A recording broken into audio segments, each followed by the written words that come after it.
सारे गीत तो सारे डायलॉग मैंने इन्हीं के लिए बोले हैं। चलो फिर भी आप कहते हो तो बोल देते हैं कुछ। तुझे पाना जिंदगी है, तुझे खोना मौत है। तुझे पाना जिंदगी है, तुझे खोना मौत है।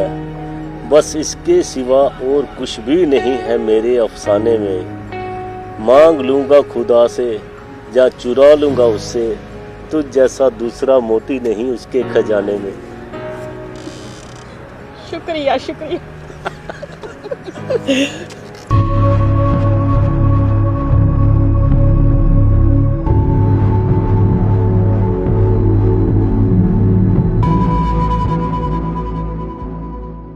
मैं ओपी थापा, मेरा जन्म जो है जम्मू में ही हुआ है और मैं जम्मू के शहीदी चौक बावे वाली गली से मेरी बचपन मेरा बीता है।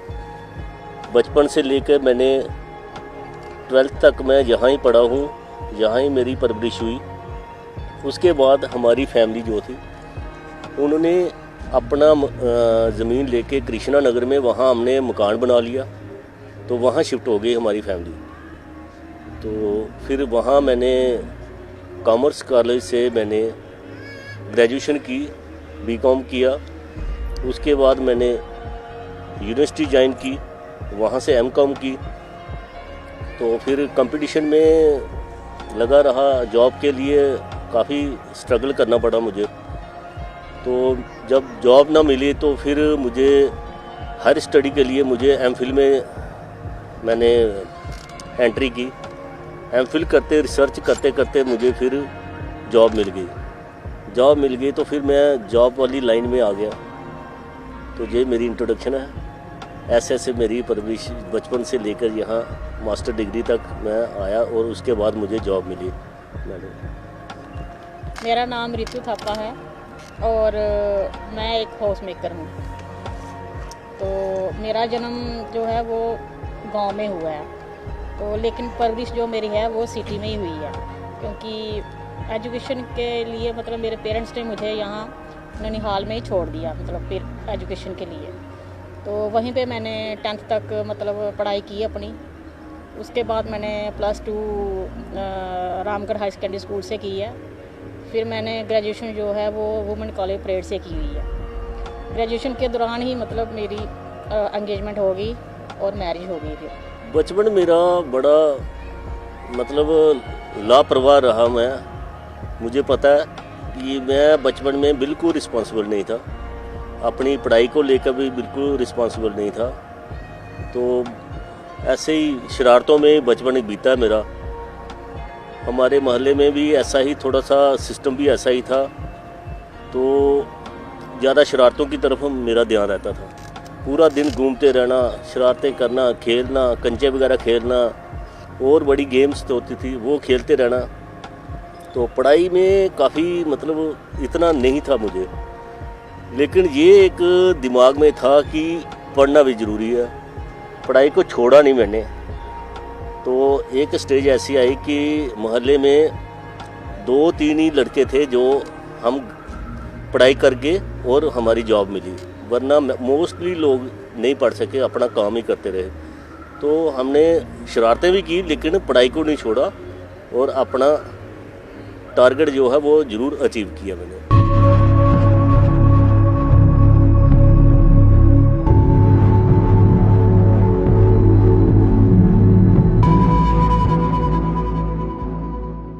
नहीं, हमारी अरेंज मैरिज है, लव मैरिज नहीं है। मैंने तो कभी इनको देखा भी नहीं था। फर्स्ट टाइम मुझे मेरी बड़ी सिस्टर है, वो शहीदी चौक में रहते थे, तो ये भी वहाँ ही रहती थी शहीदी चौक में। तो जब मेरे लिए रिश्ता देख रहे थे घर वाले, तो उन्होंने मुझे बोला कि ऐसे ऐसे है एक लड़की हमारे वहाँ रिलेशन में, तो आप देख लो। तो मैं फिर जाके इनको फर्स्ट टाइम देखा था। तो अब फर्स्ट टाइम देख के ही यस हो गई, कर दी यस। तो अरेंज मैरिज हमारी कोई, उसके बाद हमने मिले हैं। तो पहले कोई हमारी मुलाकात नहीं। हालांकि ये है कि हमारे मोहल्ले में और इनके मोहल्ले में हार्डली आधा किलोमीटर का भी डिस्टेंस नहीं है, लेकिन कभी देखा नहीं था। इनका बचपन अपना बीता, मेरा बचपन अपना बीता, लेकिन पता नहीं था कि यहाँ मैरिज हो जाएगी। तो ये अरेंज मैरिज है, मेरी सिस्टर ने करवाई हुई है।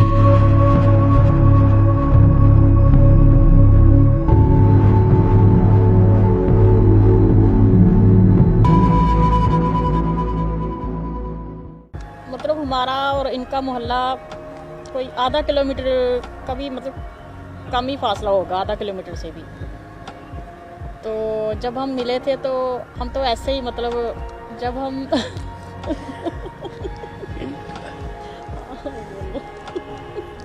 इनके जब हमारे जो एंगेजमेंट जब हमें दिखाया गया तो मेरे सिस्टर और मेरे जीजा जी जो थे वो बीच में इन्वॉल्व थे, तो उन्होंने ये रिश्ता करवाया था। उसके बाद मैं इनको मिला, मैं उन्हीं के घर पे फिर गई। उन्होंने ही मुझे बुलाया अपने घर में, तो मैं उन्हीं के घर पे गई। तो फिर वहाँ पे मैंने सर को देखा, तो लेकिन उस टाइम तक भी मुझे ये नहीं पता था कि ये मुझे देखने के लिए आए हुए हैं। तो बाद में फिर जब पता चला कि ऐसे ऐसे बात है, तो फिर यस कर दी। फिर क्या करना था फिर क्या करना था? पेरेंट्स फिर सभी कहते हैं कि नहीं ठीक है, करना तो फिर यस कर ली। क्या करना वो फिर मतलब इन्होंने करना नहीं था। मतलब अभी करने का मूड नहीं था। अभी मैं सोच रही थी, अभी पढ़ाई चढ़ाई का मूड था हमारा कि अभी मैंने पढ़ना है। तो अभी ग्रेजुएशन भी नहीं हुई थी मेरी। हाँ, हमारी ग्रेजुएशन इसकी ग्रेजुएशन पार्ट सेकंड चल रहा था जब हमारी मैरिज हुई थी। हाँ, तो फिर मैरिज के बाद ही मैंने फाइनल ईयर किया। तो फिर ऐसे हमारी फैमिली चल पड़ी। फिर आगे क्या करना था।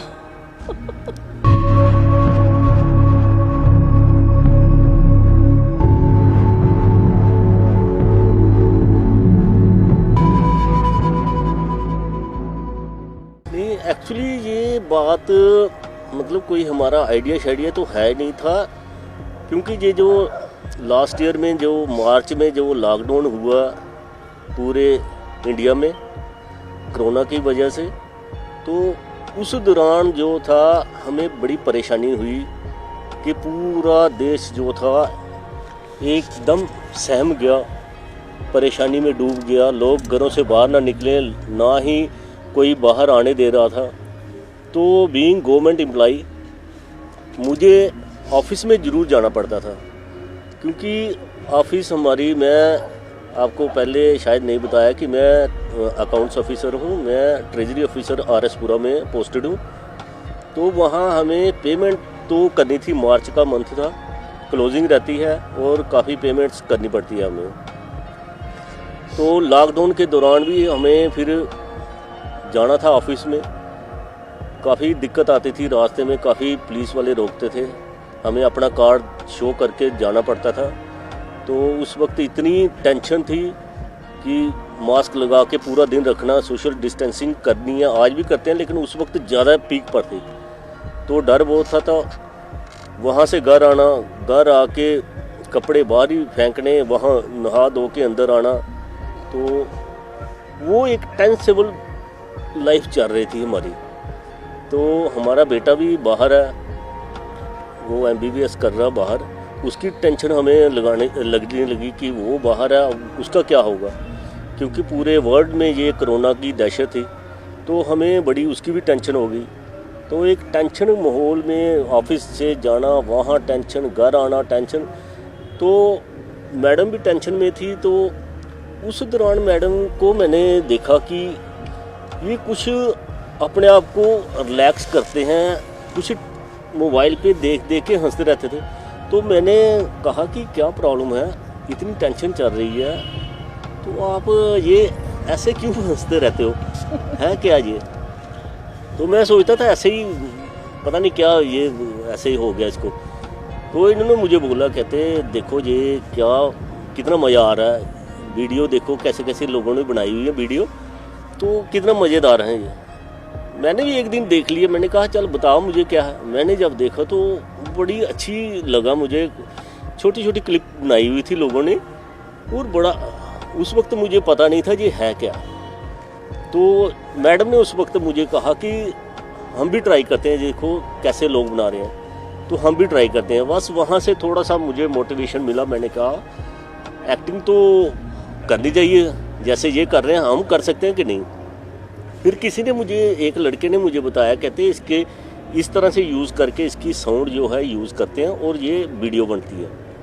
तो हमने फिर स्टार्ट किया। वहाँ से एक छोटी सी कॉमेडी थी, वो उसका क्लिप छोटा सा बनाया, तो हमने टिकटॉक पे डाल दिया, और साथ में हमने यहाँ फेसबुक की स्टोरी और व्हाट्सएप स्टेटस पे डाल दिया। तो वहाँ जब सुबह मेरे कोलीग वगैरह, मेरे सीनियर जो थे, उन्होंने देखा तो वो सुबह ही मुझे फ़ोन आने लगे, कहते थप्पा जी आपने तो कमाल कर दिया यार, ये क्या एक्टिंग की है आपने। तो मैंने कहा ये क्या हो गया, इतनी अच्छी, मतलब सभी को बड़ी अच्छी लगी कि आपने पूरी एक्टिंग ऐसे की हुई है जैसे वाकई आप एक्टर हो यार। तो मुझे वहाँ से भी मोटिवेशन मिली कि लोग पसंद करते हैं। तो उस वक्त तो टिकटॉक का हमें पता ही नहीं था, हम व्हाट्सएप स्टेटस पे डालते थे, फेसबुक की स्टोरी पे डालते थे, तो फॉलोअर भी नहीं थे हमारे, कुछ भी नहीं पता था। तो आस्ता हमने एक दो स्क्रिप्ट वगैरह और की। उसके बाद मैडम ने मुझे मोटिवेट किया कि चलो हम किसी सॉन्ग पे बनाते हैं। तो सॉन्ग्स हमने सिलेक्शन रोमांटिक सॉन्ग्स किए। तो जैसे ही हमने रोमांटिक सॉन्ग्स किए तो उसको काफ़ी लोगों ने पसंद किया। तो ऊपर वाले की दया से थोड़ी सी एक्टिंग भी कर लेते थे। तो मैडम को तो बिल्कुल एक्टिंग का पता ही नहीं था। तो फिर मैंने थोड़ा थोड़ा इनको समझाया, मैंने कहा ऐसे करो ऐसे करो ऐसे करो। तो इनको भी थोड़ा सा बताया, तो ये भी आस्ते आस्ते एक्सपर्ट होते गए। तो आस्ते आस्ते हमारी वीडियो ऐसे बनने लगी, तो लोग जुड़ने लगे। आस्ते आस्ते टिकटॉक में काफ़ी फिर फेमस हो गए, लोगों का बड़ा प्यार मिला हमें। तो ऐसे हमारा सफ़र चला। बहुत अच्छा लगा हमें जब पता चला कि हमारे इतने फैंस हो गए हैं, फॉलोअर्स हो गए हैं, लेकिन बहुत अच्छा लगा हमें। अच्छा तो लगता है सभी को, जब तारीफ तो सभी को अच्छी लगती है अपनी। काफ़ी अच्छा लगा हमें। काफ़ी लोग हैं जो काफ़ी मतलब सपोर्ट करते हैं हमें, आज तक हमारे साथ जुड़े हुए हैं। टिकटॉक तो चाहे बंद हो गया, लेकिन वहाँ के काफ़ी हमारे फैंस हैं, फॉलोअर्स हैं, जो आज भी हमारे साथ जुड़े हुए हैं, बड़ा प्यार देते हैं। फ़ोन करते हैं हमें, बार बार मैसेज करते हैं, पूछते हैं आपकी मैडम अगली वीडियो कब आ रही है, अब आप कैसे बनाते हो वीडियो, काफ़ी कुछ पूछते हैं वो लोग हमें।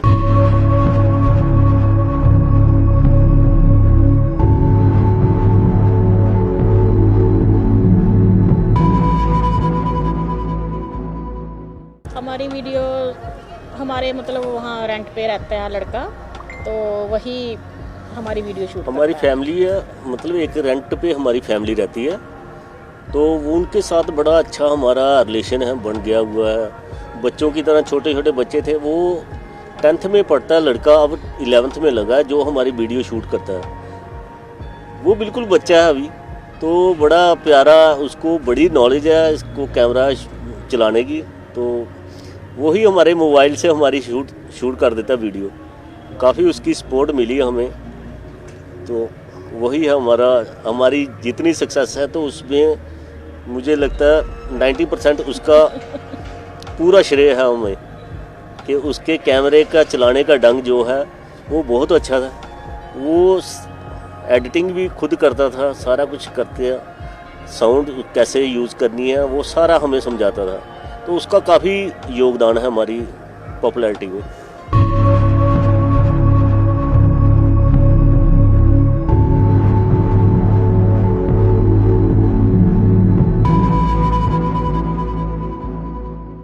हाँ, बहुत सारे लोग हैं जो क्रिटिसाइज़ करते हैं, लेकिन हमें उन लोगों को नहीं देखना है। हमें जो अपने दिल को अच्छा लगता है हमें वही करना है, हम वही करते हैं। देखो जी, बात ये है कि जब आपके लाखों में फैंस हैं, लाखों में लोग आपको फॉलो करते हैं, आपसे प्रेरणा लेते हैं।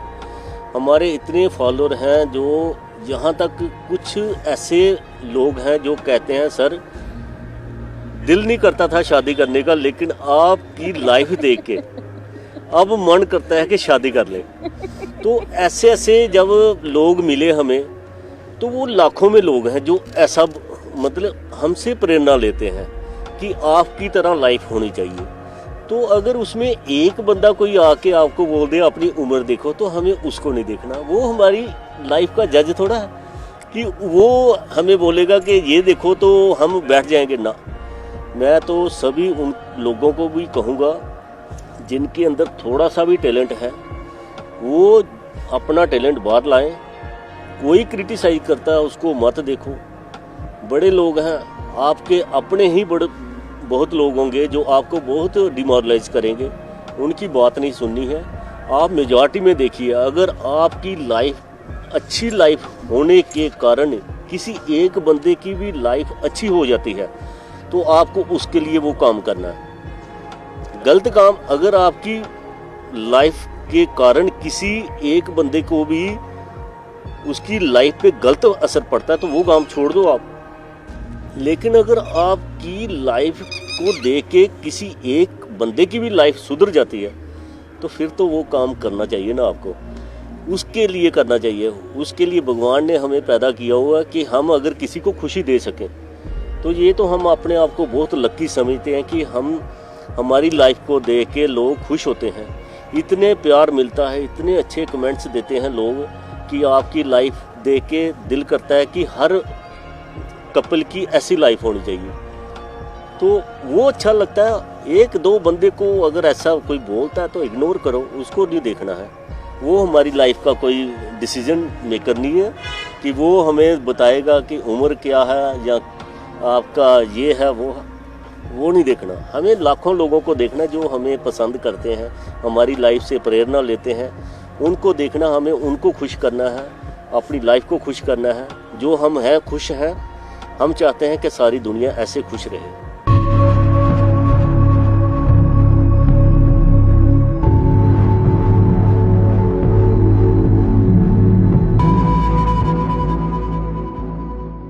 सारी फरमाइशें पूरी करते हैं सर मेरी, ऐसी बात नहीं है।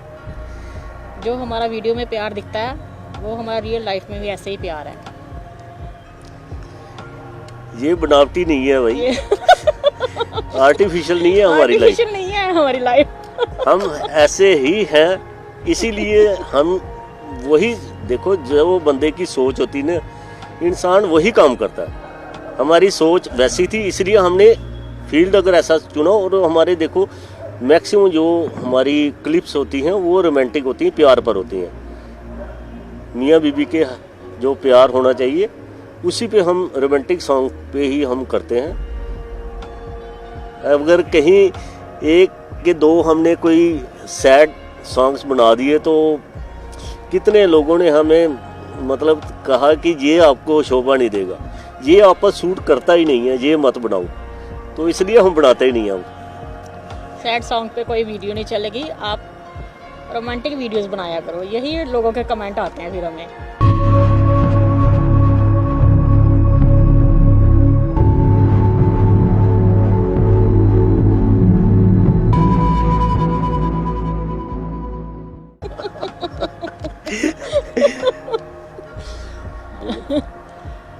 मैं सर को प्यार से सर ही बोलती हूँ मैं। नहीं देखो, रियल में बताऊँ, झूठ क्यों बोलना। यही मुझे जानू बोलते हैं, मैं भी इनको जानू बोलता हूँ बस। और ये घर के अंदर की बात है, बाहर नहीं बोलते हैं। घर के अंदर जानू ही चलता है, बाहर सर चलता है।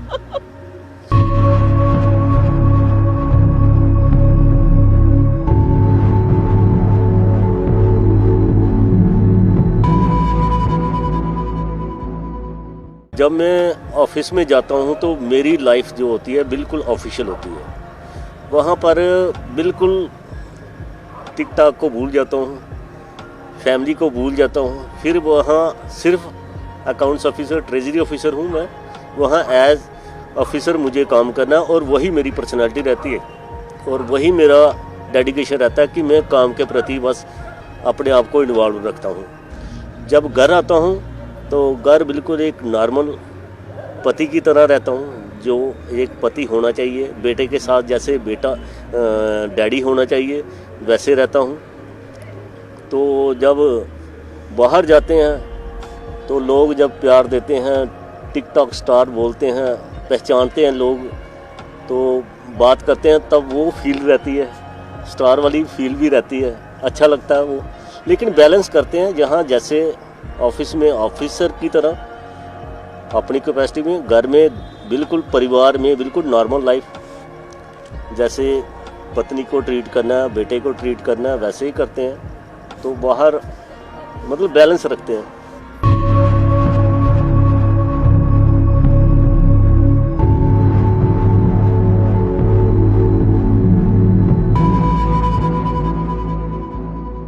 नहीं, फरमाइश घर में मैं मोस्टली प्रेफर करता हूँ घर का ही, क्योंकि बाहर का नहीं प्रेफर करता हूँ मैं। कभी कभार जब कभी हमें पहले, वो भी लॉकडाउन से पहले, जब कभी बर्थडे होता था हमारा, किसी का भी, हमारे बेटों का, मैडम का, मेरा, तो ये लगातार हमारे 5 महीने जो हैं हमारे ये चलते थे। बर्थडे चलता था, कभी मेरा आ जाता था, कभी मैडम का, कभी छोटे बेटे का, बड़े बेटे का, और कभी फिर मैरिज एनिवर्सरी आ जाती थी। तो इस दौरान हम बाहर होटल में जाते थे, वहाँ पर सेलिब्रेट करते थे। अब लॉकडाउन के बाद वो भी ख़त्म कर दिया, अब घर में ही, इस साल हमने घर में ही सेलिब्रेट किए हैं। तो मोस्टली मैं घर का बना हुआ पसंद करता हूँ, घर में ही बनाते हैं। मैडम जो बनाती है वो खा लेते हैं। कोई ख़ास हमारी कोई ये नहीं रहती है, कोई इतने कोई स्पेशल डिशेस की कोई मेरी क्रेज नहीं रहती है। नॉर्मल जो खाना होता है वो प्रेफर करता हूँ मैं, सिंपल खाना।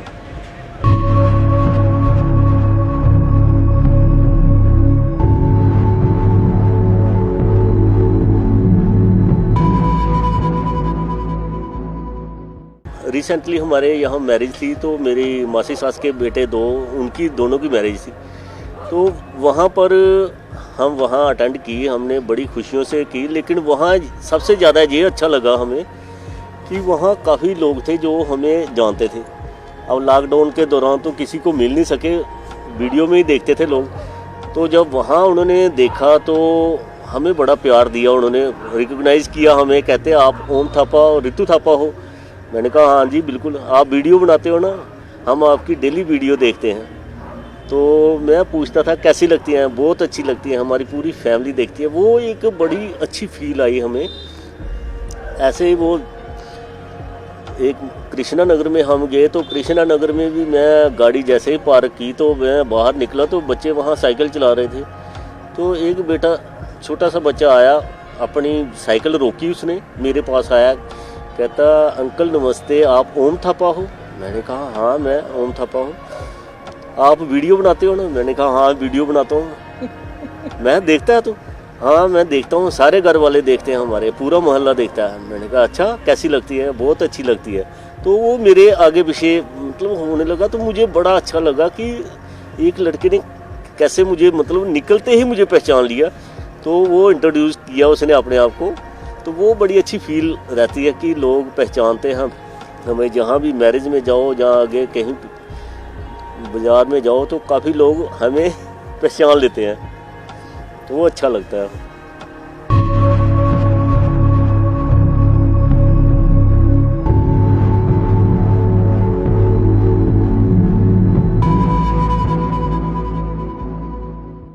देखो एक्चुअली टिकटॉक बंद होने के बाद हमें क्योंकि यहाँ कोई ऐसी इतनी अच्छी ऐप्स हमें मिली नहीं पहले। स्नैक वीडियो पर गए तो स्नैक वीडियो भी बैन हो गई।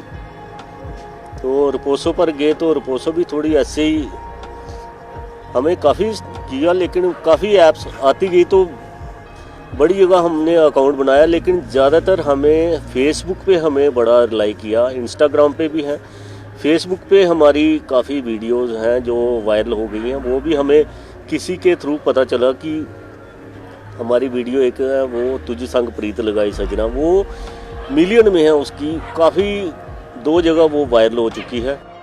तो उनके एक जगह 34,000 शेयर हैं और एक जगह 33,000 शेयर्स हैं उसके, और 7.2 मिलियन व्यूज़ हैं एक जगह, दूसरी जगह 4.6 मिलियन व्यूज़ हैं। तो वो किसी मेरे एक ऑफिशियल कैपेसिटी में एक लड़का था, वो उसने मुझे फ़ोन करके बताया था कि सर आपको मुबारक है, आपकी वीडियो जो है बड़ी वायरल हुई है। तो मैंने कहा टिकटॉक पे तो थी वो, लेकिन कहाँ वायरल हुई है? कहते हैं फेसबुक पे वायरल हुई है। तो मुझे नहीं, मैंने कहा यार वो कैसे होगी, वो टिकटॉक पे होगी। कहता नहीं फेसबुक पे हुई है। फिर उसने मुझे स्क्रीनशॉट जब भेजा तो उस स्क्रीनशॉट से मुझे पता चला। फिर वो मैंने वीडियो खुद भी शेयर की अपनी आईडी से, तो वो काफ़ी लोगों को पसंद है। अब मैंने यूट्यूब चैनल पे भी है हम, तो यूट्यूब चैनल पे भी वो मिलियन में है वो वीडियो काफ़ी है, वो 3-4 वीडियो हमारी काफ़ी वायरल हुई हैं। तो ज़्यादातर हम यूट्यूब पे हैं और फेसबुक पे हैं। और अब ये ऐप मौज ऐप को यूज़ कर रहे हैं। MX टकाटक ऐप है वो, उसको जिली ऐप है, इस पर भी चल रहे हैं। तो ऐसे ही बस हर ऐप पे डाल देते हैं, अकाउंट बनाया डाल देते हैं वीडियो, तो चल रहा है।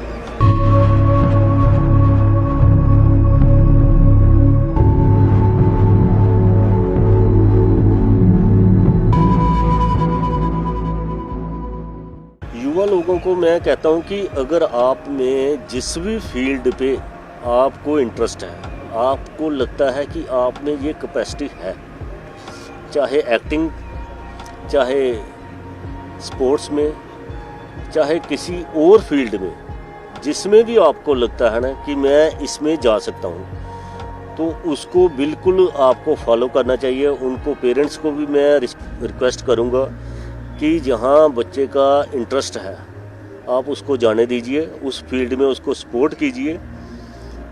हर फील्ड में ये मत सोचो कि रातों रात आपको सक्सेस मिल जाएगी, ये कभी किसी फील्ड में भी नहीं हो सकता। तो आपको वहाँ एकदम जाना है, पहले फर्स्ट स्टेप रखना है, तो आगे मंजिल जो है अपने आप आती जाएगी। आपको घबराना नहीं है कि मैं यहाँ कामयाब होऊंगा या नहीं, नेगेटिव सोच कर नहीं चलना है। सिर्फ आपने अपनी पोटेंशियल जो है, अपनी जो बीच में टैलेंट है ना, उसको आपने निकालना है। चाहे कोई पसंद इनिशियल स्टेज पे कोई नहीं पसंद करेगा, क्योंकि आपको हो सकता है जो देखने वाला वो सबसे बड़ा क्रिटिक्स हो, फर्स्ट आपको वो वॉच करे, वो आपको पहले स्टेप पे भी आपको डिमोरलाइज कर देगा, लेकिन उसको मत देखो। जब भी देखो कि कोई ना कोई आपको प्रशंसक आपको मिल जाएगा, जो आपको प्रशंसा करेगा। आप में टैलेंट में चाहे थोड़ा है, एक भी आपको प्रशंसक मिल जाएगा ना, जो आपको एनकरेज करेगा। देखना आपकी एक्टिंग उसी में 4 चांद लग जाएंगे।